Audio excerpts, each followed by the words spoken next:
My great pleasure today to speak with Dr. Dorothy Moss, who is the curator of painting and sculpture at the National Portrait Gallery.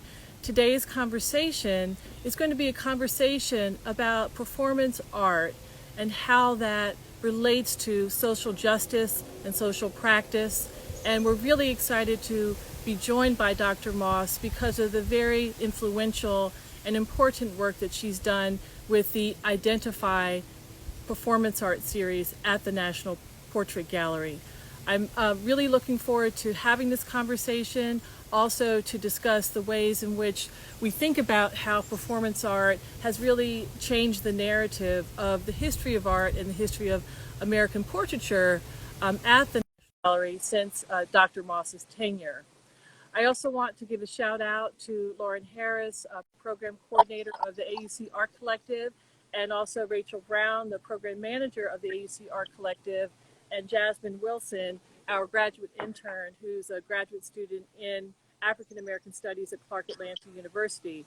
The AUC Art Collective is the only program in the United States that is in the practice of right now training the next generation of African American art historians and curators who are going to go out and transform the art world.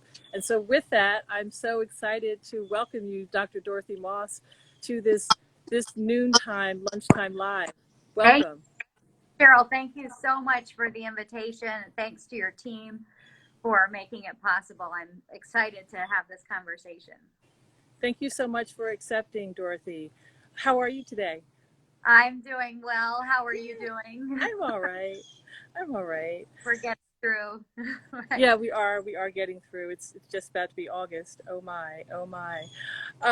So I just wanted to begin again just by thanking you for joining us. And before you came on, I was just sharing with those who were on that it's really an honor to have this conversation with you today.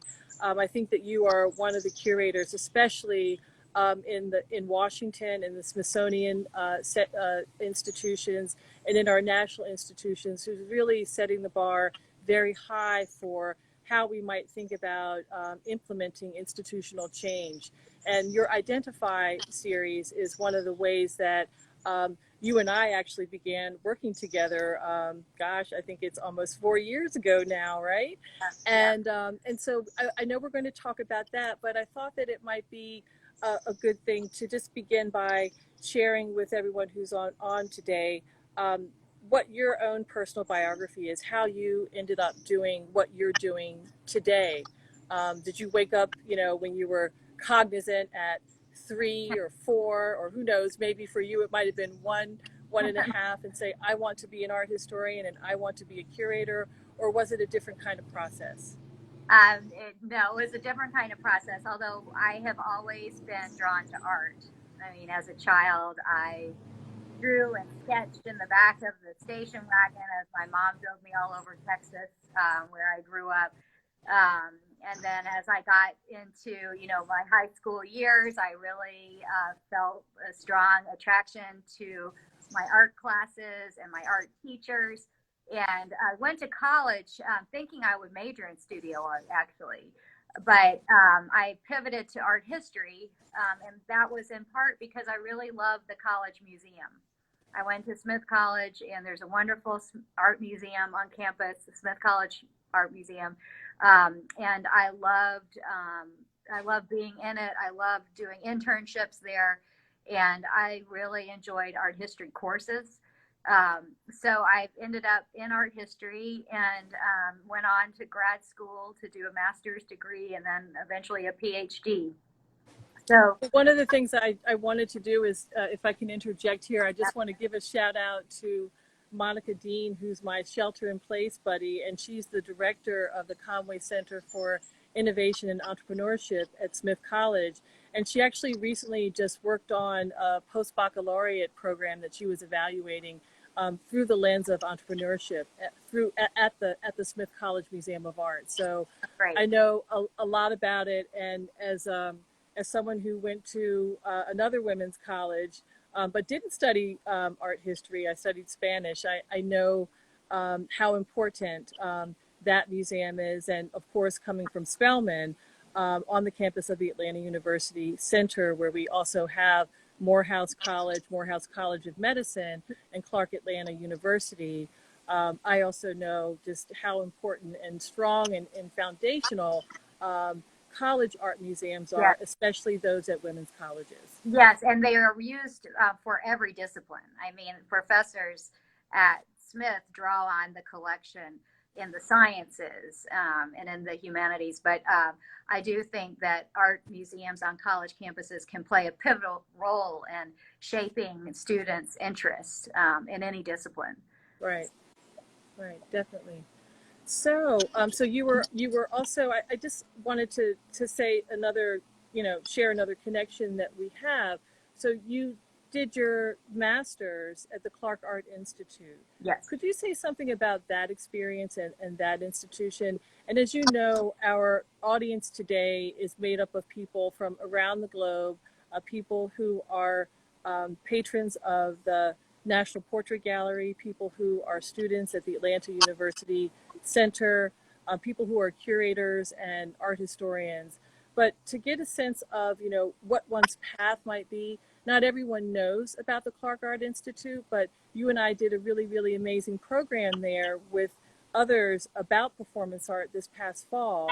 And I think it would be great to just share a little bit about the Clark and also the direction that it's going in now with Caroline Fowler, who is the director of the Clark Art Institute. Caroline is the director of research and academic programs there. I'm sorry. Thank you. Really working hard to expand the programming around discussions of race and equality in museums. She is a very innovative thinker, and I'm grateful to her for inviting the two of us to convene a colloquium around performance art and activism last fall. The Clark is nestled into Western Massachusetts in a rural location, but it has many museums around it, including Mass MoCA and the Williams College Art Museum, and other museums in Western Massachusetts that form a consortium. And I found it a very invigorating place to be as a student because I could tap into the resources of those museums and have opportunities to do object-based research with the museum collections. I chose to go there for a master's degree before doing my Ph.D. because I knew I wanted to work with objects. And at the time I was in graduate school, there was a bit of a divide between the academic world and the museum world. But at Williams and the Clark Art Institute, those worlds have always been one. Mm-hmm. And there are really excellent resources there to support students. So I'm grateful for that experience, and it has led to a network of a community of scholars and museum professionals that I continue to draw on. Wow. So we have someone named Aaron Samuel Rulenga, who's just written Listening from Zambia, and who visited the Clark in 2015 and would love to go back. Hello, Aaron. We're so happy that you're here. Hannah Ryan, one of my graduate students from Cornell, is also on with us too.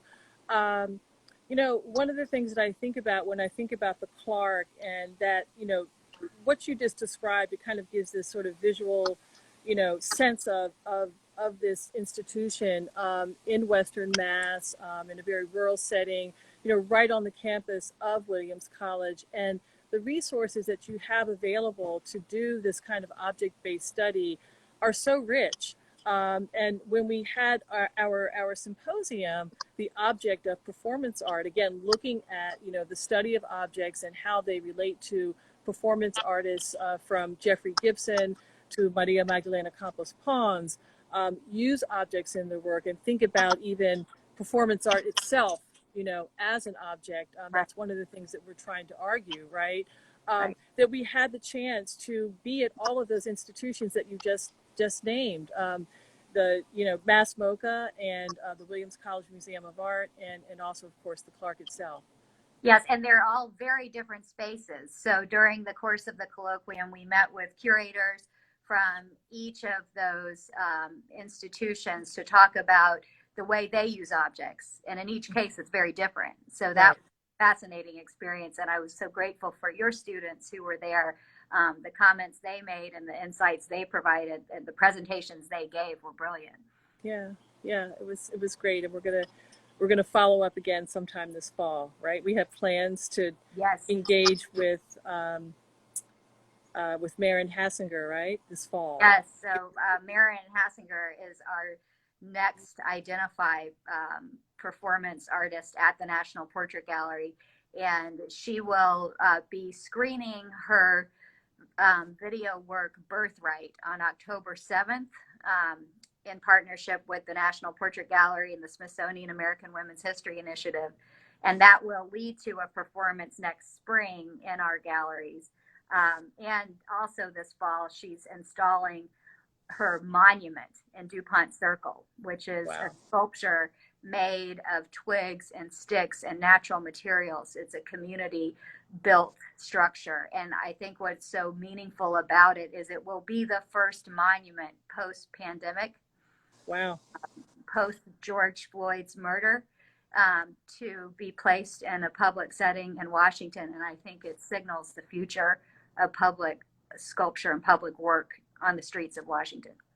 Right, and that site is such an influential and important site, one that, is, and if anyone who doesn't know sort of the Lafayette's plan, right, for Washington, that there's circles everywhere that, we have to use in order to get around, and it will have a place of prominence that it deserves. One of the things I wanted to ask about the monument, and knowing a lot about Marin's practice,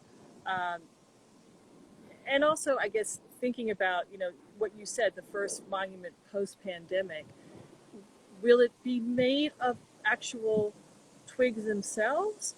Yes. Okay. All right.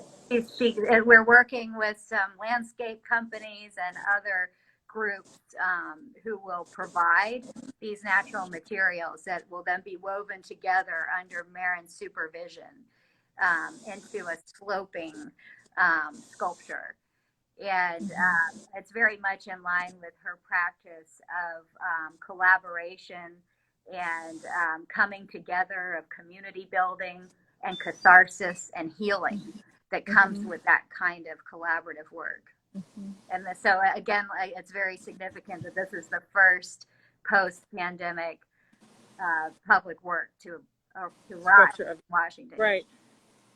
And also, one of the things that I like about it, too, is that it's not necessarily sited on the National Mall, right? So it has a different power of place that might take the programs of the National Portrait Gallery, the programs of the Smithsonian institutions outside of the National Mall in a way that I think could really make a big influence in the city of Washington, which is my hometown. I grew up in Silver Spring, can really, really make a difference, because the mall, I grew up going to the National Monument. I used to climb the stairs all the way to the top, and we went to all of the museums all the time because they were free and amazing. Right.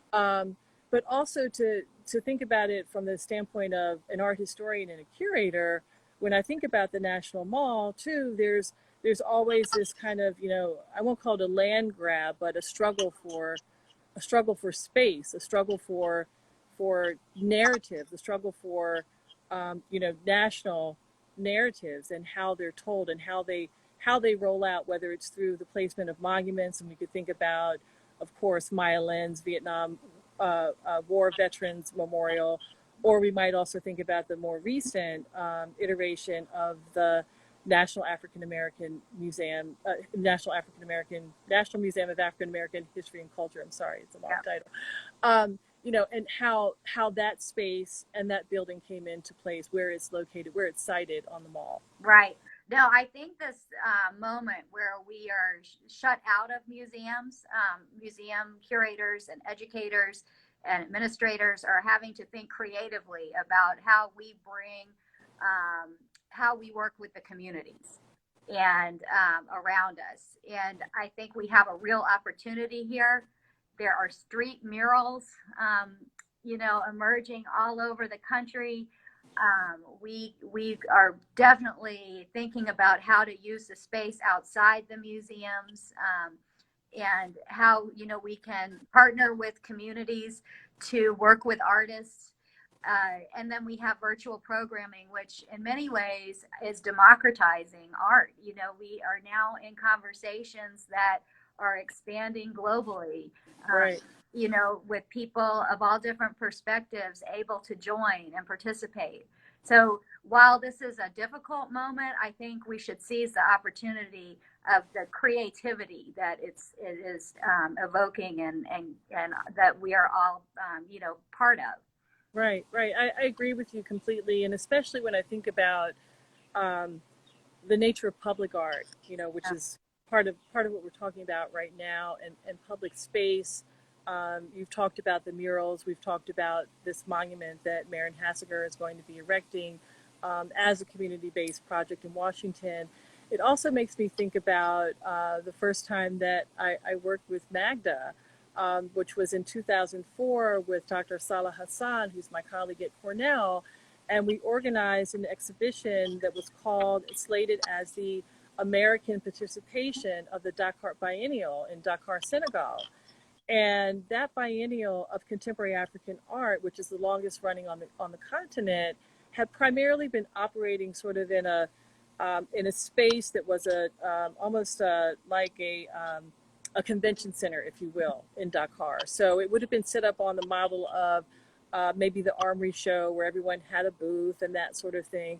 And we decided, we could be there, but if we're working with Magda Campos-Pons, and we're working with David Hammonds, and we're working with Pamela Z, all of them performance artists, right?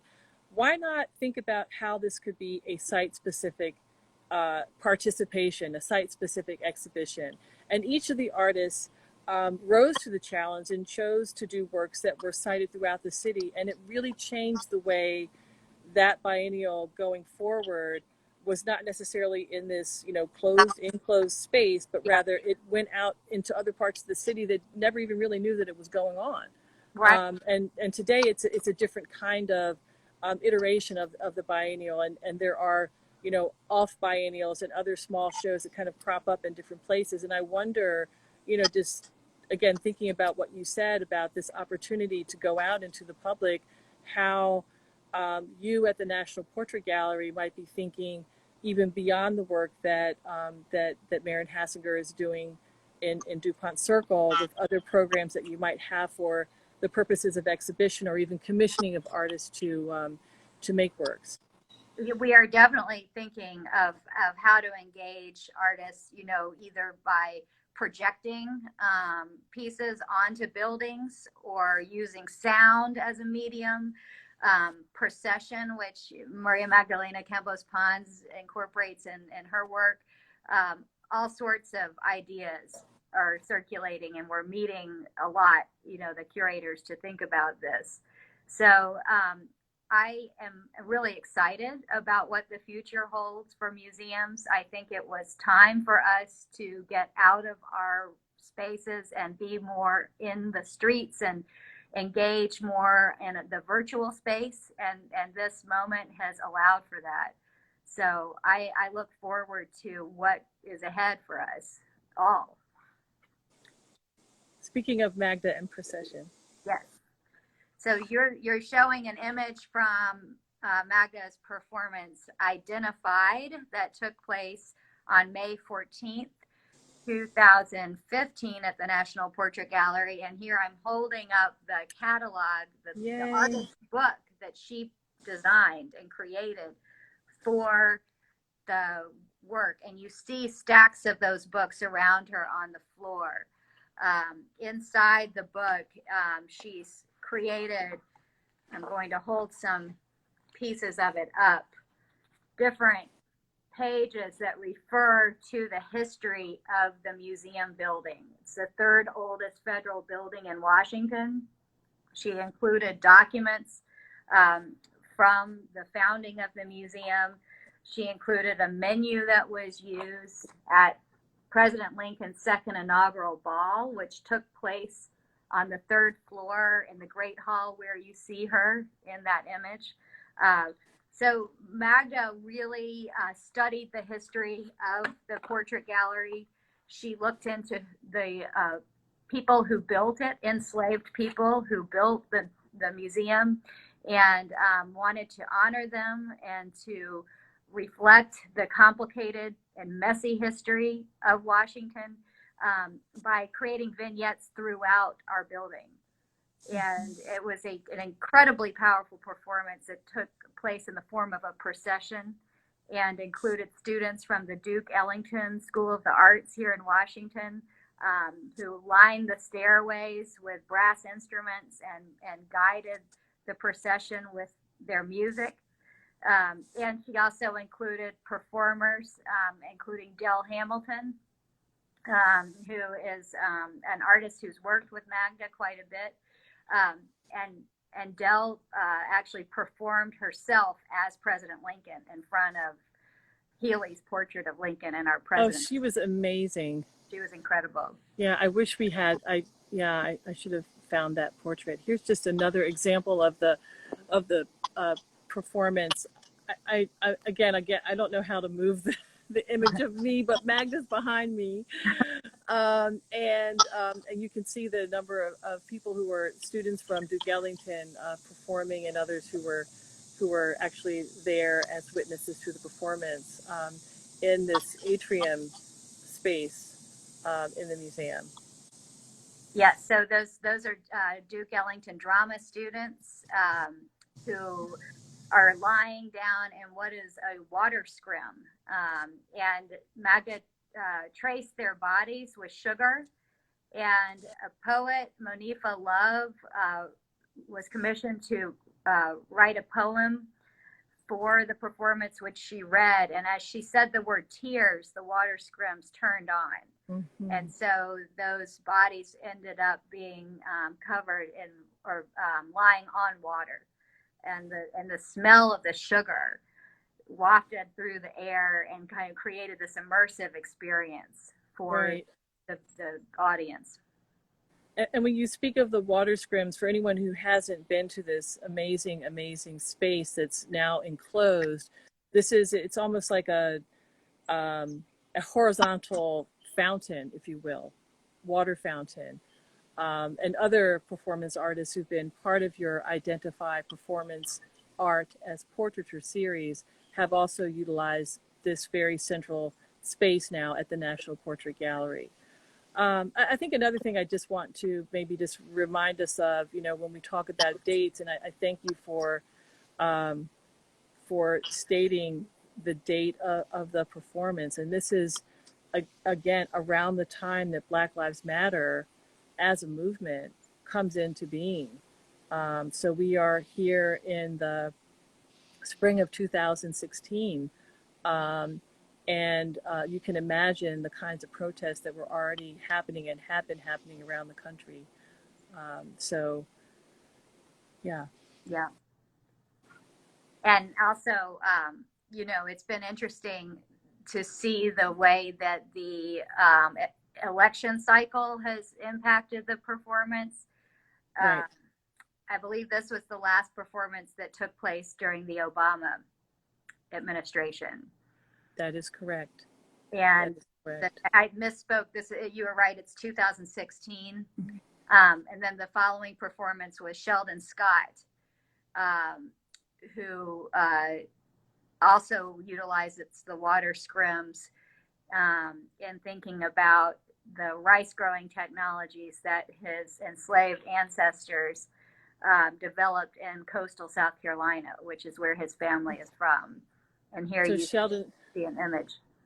Right. And so he's standing to the right, again, obscured by the image of me, but he's standing there to the right. And would you say something more about the performance, Dorothy?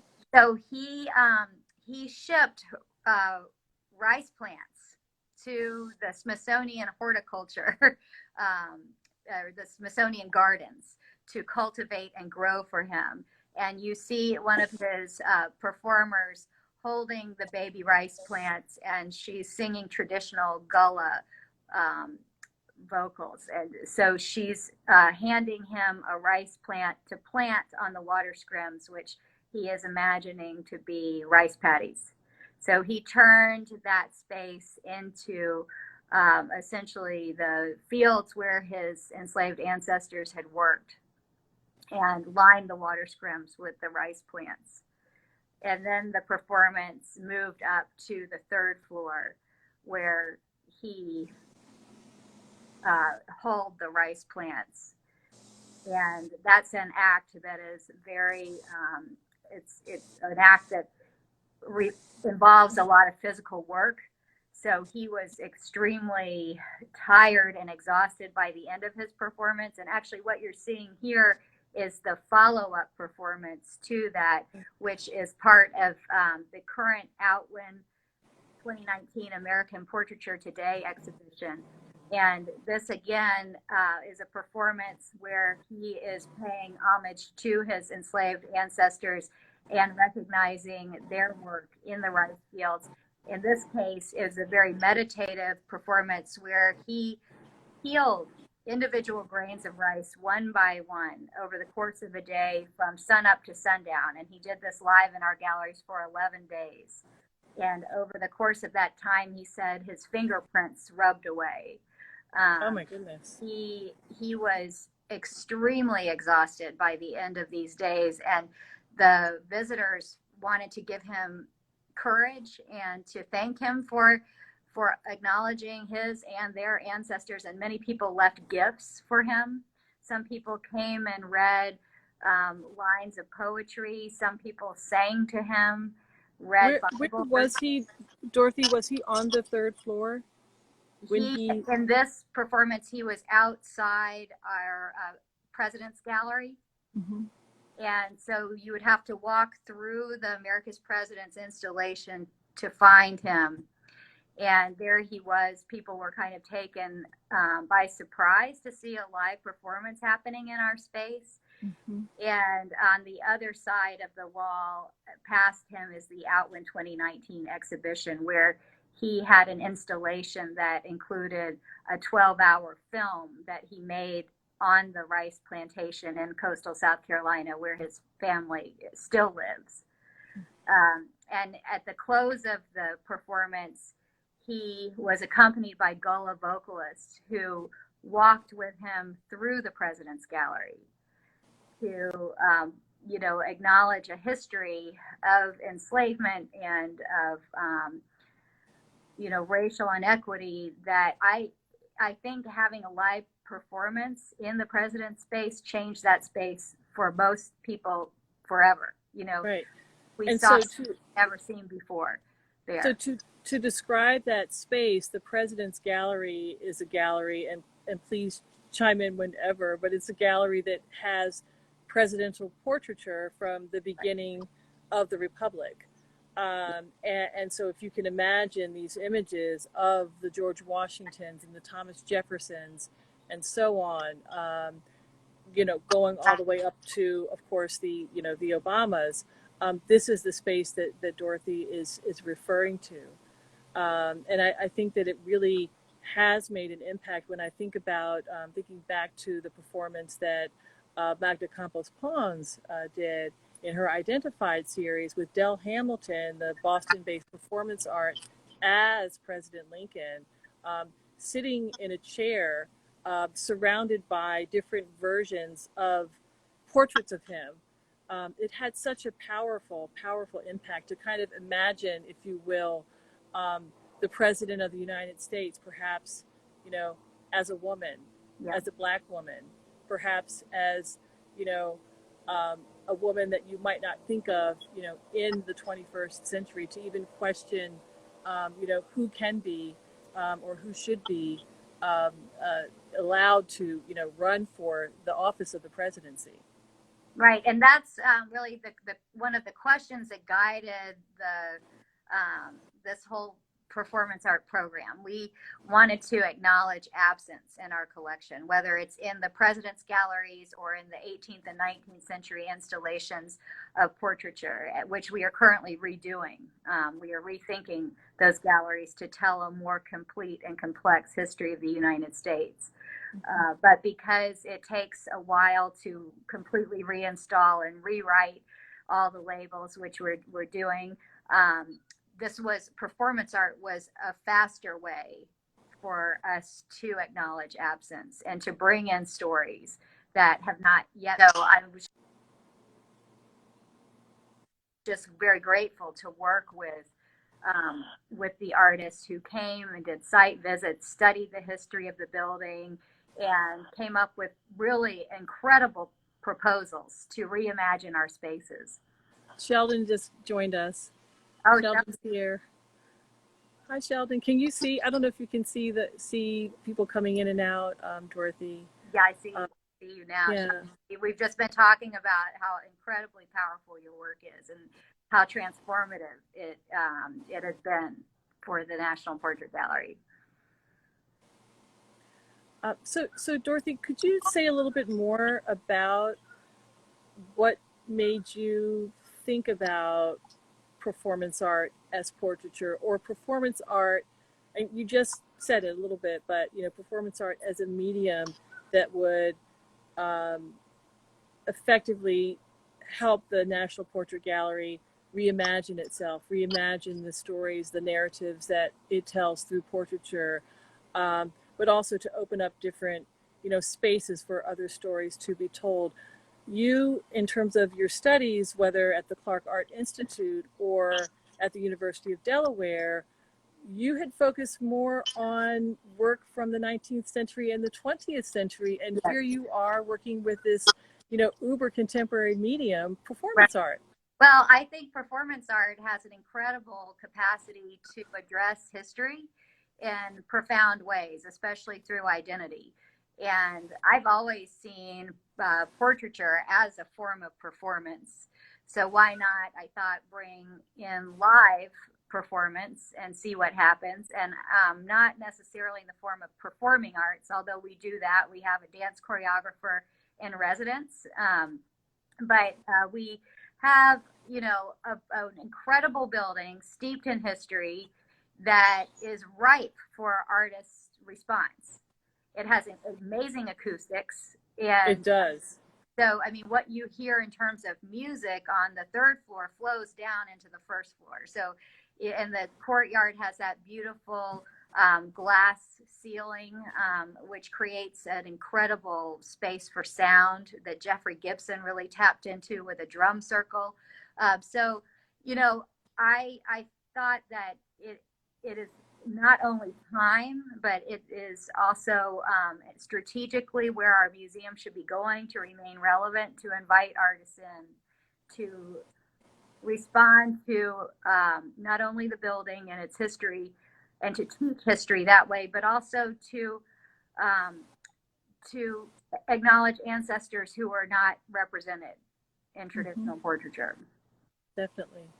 So this, I figured I would bring up the image of Jeffrey Gibson from his performance in the Identify series. And I just wanted to remind everyone who's joined us today, we've got about only 25 minutes left.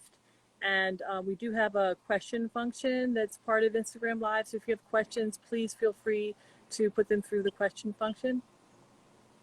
Yep. So we are showing right now an image of Jeffrey Gibson's performance, To Name Another, which has traveled. It ended up going to the New Museum and to Calgary.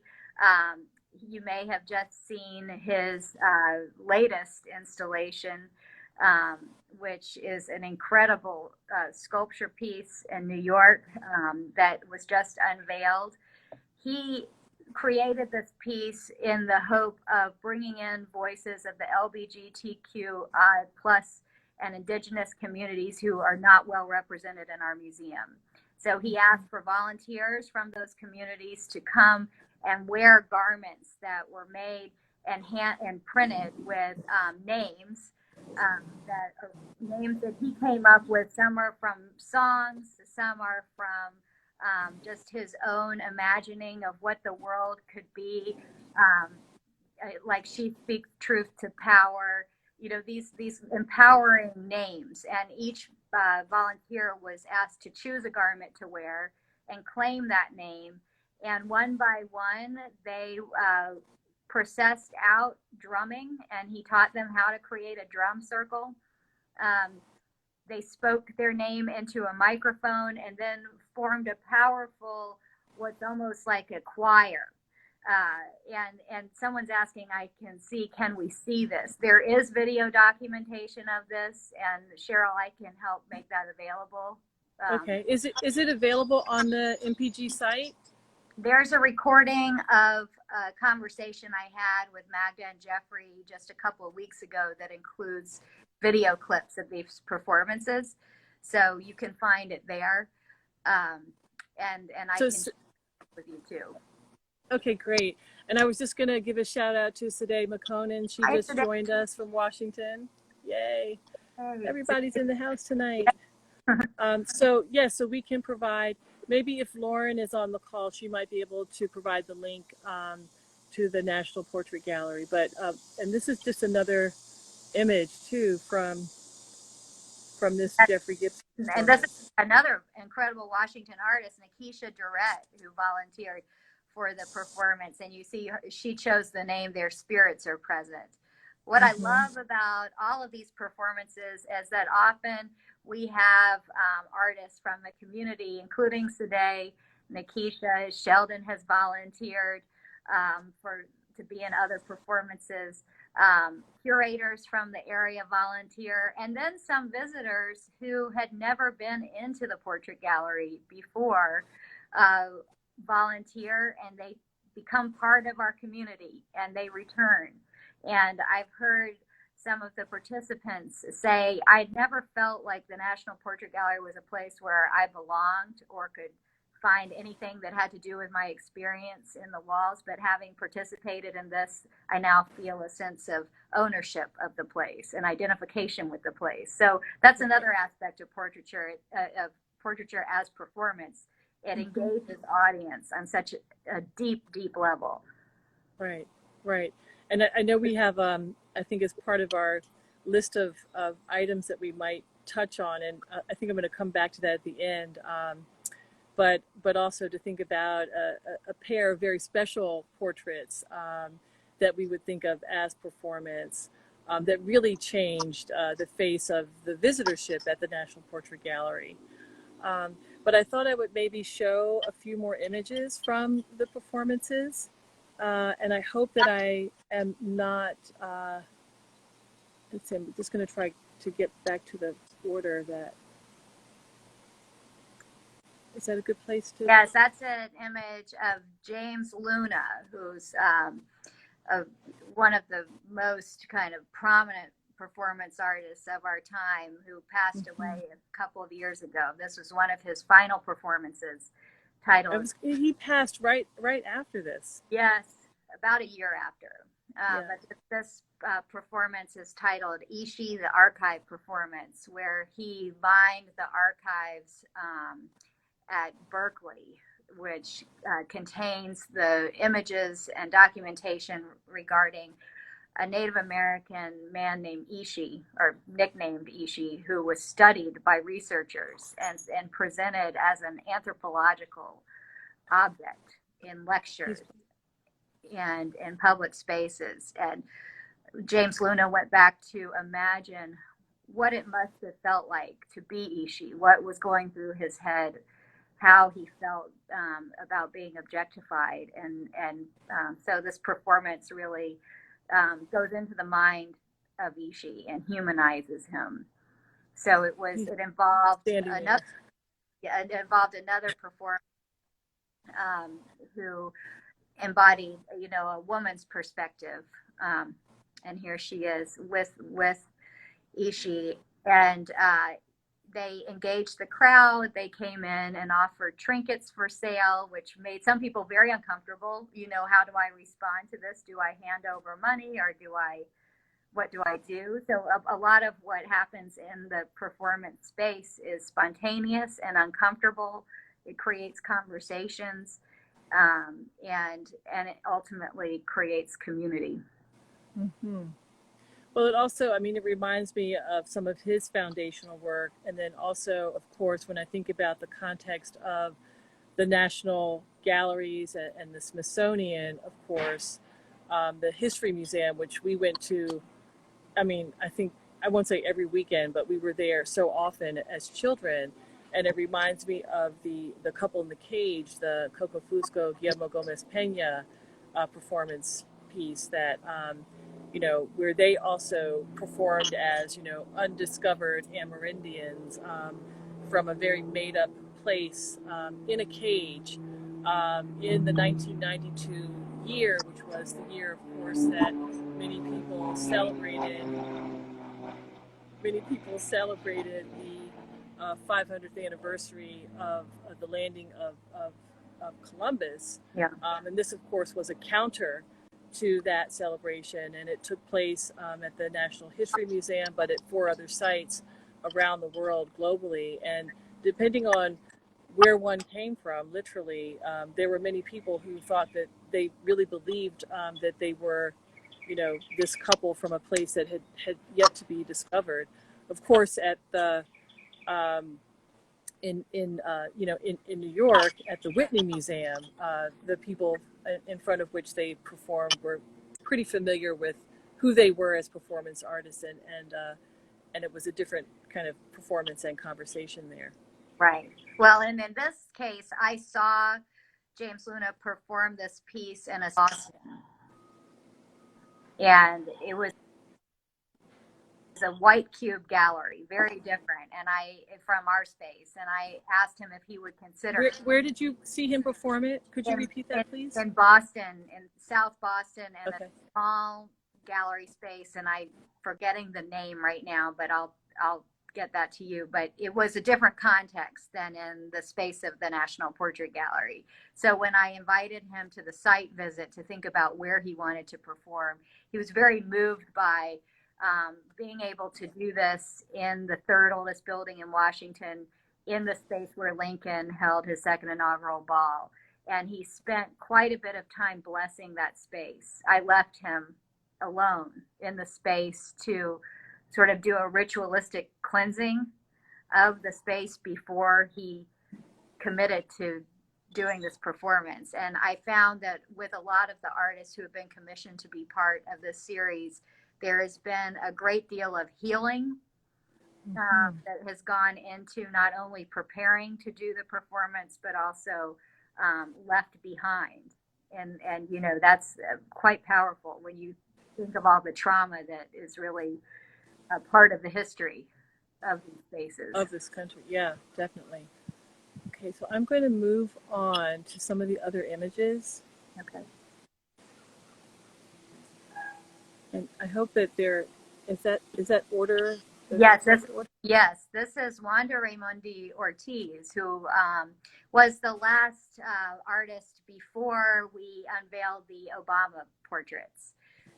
So she and the Michelle Obama portrait is placed off to the in one of the galleries down the hallway from where this performance took place in the Great Hall. And this is down the hall from here, right? Right.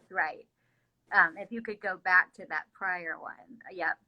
So Wanda wanted to express her fears as a mother of a brown-skinned son. She's very nervous about her son growing up in the world right now.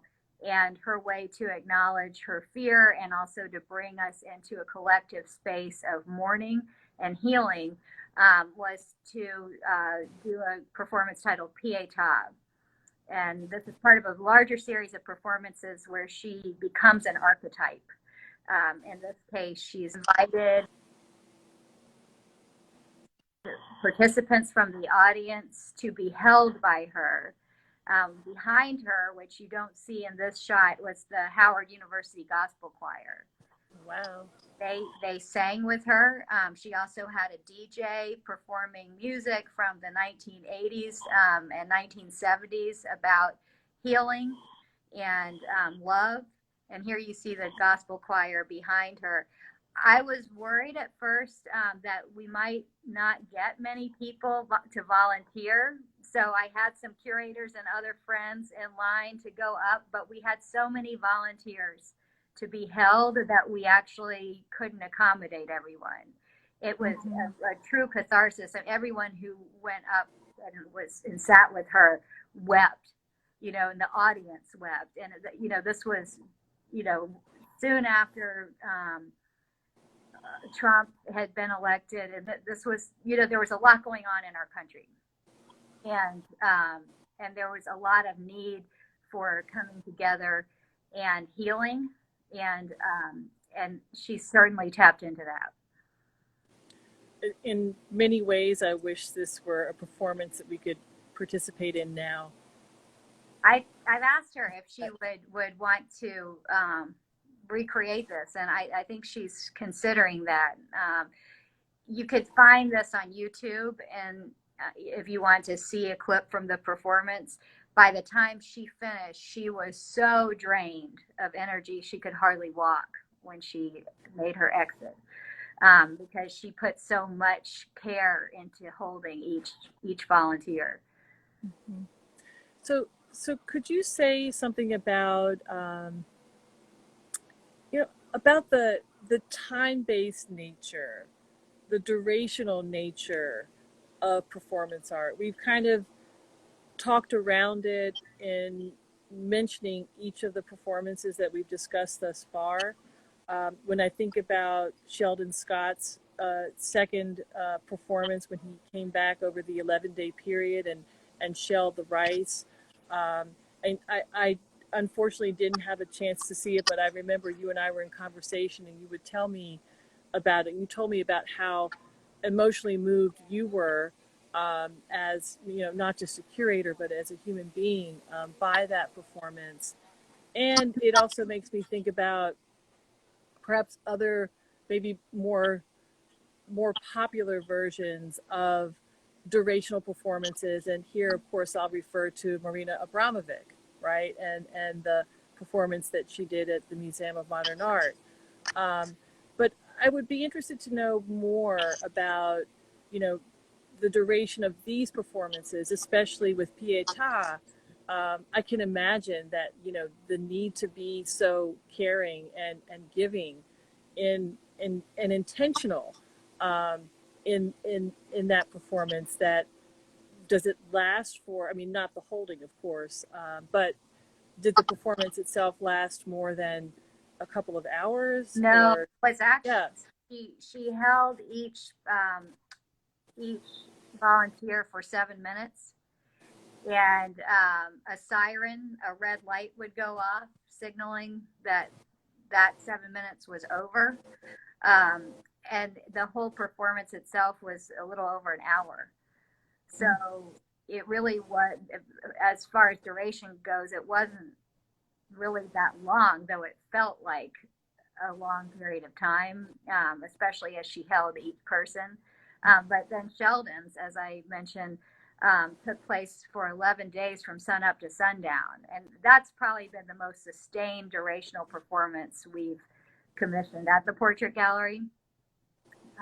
Most of the performances have been an hour or a little bit more, but their impact is so lasting, and all of them are documented. We have film footage and many photographs of each one.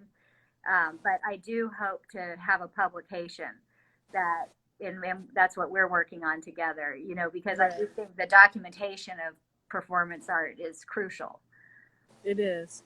But also when you talk about duration, and I think you just got at it, it's like, okay, it might only last an hour, or one might only be held for 7 minutes, but that person who gets the great opportunity to be an active participant in the performance, whether it's by being held or by following a procession or hearing the sound that reverberates throughout the space, that kinesthetic memory, how it aligns with the body, makes the performance last even longer and live within each of us. Right. I mean, even I was saying to Jeffrey Gibson, I can still feel what the drum circle did to my heartbeat. Everyone, that brings everyone into the same heartbeat, which is kind of, it's really remarkable. But this makes me think of the issue of funding, because when I first proposed this series, there were a lot of questions about funding an ephemeral event. You know, museums, especially now, are very strained in terms of funding. And is it worth it to fund ephemeral events, or how much funding is worth putting into this kind of work? And I would argue that it is essential. You know, I think these are lasting in many different ways. Right. They expand, these performances have expanded our audiences. They produce new scholarship. They, you know, create new ways of thinking. They change perspectives. So I would argue that foundations and private donors should definitely look at performance art. Support performance art, absolutely. Yeah. And it also, like you said, new audiences, and it takes it out into the world in a way that being cloistered in a space or hanging on a wall, for example, or on a pedestal does not do. In terms of the way that, you know, one might relate to it as a bodily experience and a time-based experience. Yes, and the documentation has been invaluable to us as an institution in this time when the museum is dark. We can draw on that documentation and on that video footage now, right. You know, and it lives on. It does. So I just want to, I have to be the timekeeper. Okay. Because we have 59 minutes and 59 seconds. Hannah Ryan had a comment in the questions, which was a comment who said that she said she just wanted to mention that she interned at the National Portrait Gallery in 2000 in public programming under Jewel Robinson. Oh, great. Yeah. And so Hannah Ryan is now an assistant professor at St. Olaf's College, just outside of Minneapolis in Minnesota. And she did her Ph.D. at Cornell. We worked together, and she's also done a lot in museum education at the Denver Art Museum and then at the Johnson Museum at Cornell. Excellent. Well, I love hearing that she got her start in some ways at the Portrait Gallery. Me too. Okay, there's another question. I'm tapping on it, but it's not coming. It won't open up. Oh, here it is. So, and actually Hannah has a follow-up. So the follow-up is, what is your ideal platform to document these performances? That's a great question. I really appreciate when we are able to film the performances. Some artists have not wanted that, however, and I will say James Luna was very much against video documentation. And that's fine. We were able to get a lot of photographs of his performance.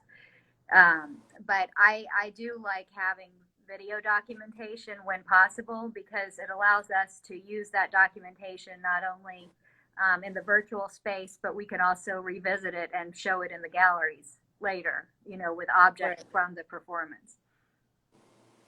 And of course we have stills. This is one more of the performances. We've got about 5 minutes. I don't know if you wanted to share a little bit about this. Li Mingwei's performance, Sonic Blossom, which, again, this was a durational performance that lasted 2 weeks off and on in the galleries, where volunteer opera singers from the community gave the gift of song to our visitors. And Li Mingwei came in and auditioned. Opera singers selected a group of them, and they rotated through the galleries singing Schubert's Lieder, which is important to Mingwei because he sang, or his mother sang Lieder to him as a child, and he played Lieder to her when she was ill. And so his gift of a song in the galleries was a way to offer visitors something beyond what is on our walls, and to create a kind of communion in the gallery between the opera singer and the visitor.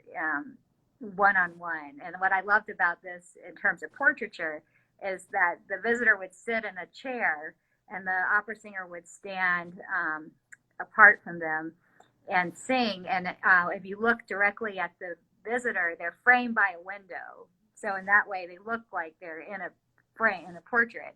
And then the opera singer is framed by the door. So they're on the opposite side. On the opposite side, this one-on-one, very intense communication with each other, but being watched by the visitors, and the sound flowed throughout the building.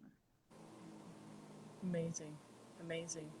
I mean, to think about how sound transforms the space as well. Yes. So I wanted to ask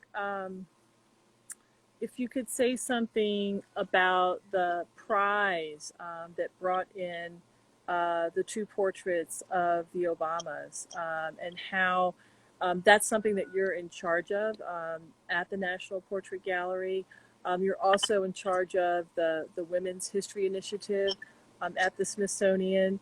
So if you might say something about these two roles that are in addition to the work that you do as a curator of painting and sculpture and performance, and maybe we could end by thinking about the Obama portraits. I have the book inside. I feel like I should go and get it. I don't know. I didn't have it right here on the table. You have yours there? I have it. I have it under the stack of books that's holding up my computer. Okay, so I'll go get mine. Okay. And you can still say a few words. Okay, right so back. I've been director of the Outwin Boochever Portrait Competition, which is a triennial competition at the National Portrait Gallery, open to artists living and working in the United States, but not necessarily U.S. citizens. And it happens every 3 years. It's grown in prestige, especially after Amy Sheryl won first prize and just led to her commission of the portrait of Michelle Obama, which is now an iconic portrait in the history of art, which you see right there. Michelle Obama interviewed artists for the commission in the Oval Office along with President Obama, and Amy Sheryl was one of the 3 artists selected for an interview. And when she was chosen, obviously we were so ecstatic, because here she is, you know, an artist at that point who was relatively unknown and working in Baltimore, getting the commission of a lifetime. And as you know, now she's, you know, a global art star. But, you know, that competition was where she started to get her major national and international recognition. And those portraits have transformed the portrait gallery even further. I mean, we doubled our attendance after they were unveiled. For the first year, there were lines waiting to get access to the portraits outside our building, which has never happened before.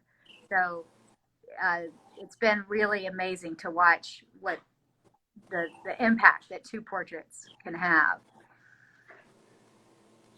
The other thing, well, this is one of these are images that are in the book that were taken at the time of the unveiling. And you see Kehinde Wiley at the podium, Amy Sheryl behind him. And of course you recognize the Obamas. I was trying to get to, I'm just moving through here quickly. I wanted to ask, given the little bit of time that we have, if you could say something more about, we have 2 minutes, about how the portraits have transformed the visitorship. And here you can see some of the people who are there. I think everyone takes a selfie with these portraits, right? Yeah. Or takes a picture of them. Well, I mean, so they doubled our attendance, and people wait in lines. There were so many lines for Michelle Obama's portrait on our first floor when we first installed it there, that we actually had to move the portrait to the 3rd floor to create more space for the lines and, you know, to keep the painting safe. So I think there have been a lot of, you know, in the past, the presidential portraits were not a huge deal at the unveiling. I mean, they made the news, but there was nothing like the sensation around them that surrounded the Obama portraits when they were unveiled. And, you know, what's really heartening to me is how much the Obamas cared about the process. They collect contemporary art. They were very engaged in the selection of artists, along with Thelma Golden, the director of the Studio Museum in Harlem, who worked alongside our curators. They've inspired young people, as you can see from what Cheryl's showing. We started seeing on social media young girls dressed not only as Amy Sherald in the portrait, but also as Michelle Obama. A dress was made for little girls that, you know, is an imitation of the dress, the Millie dress that Michelle Obama wears in the portrait. Right.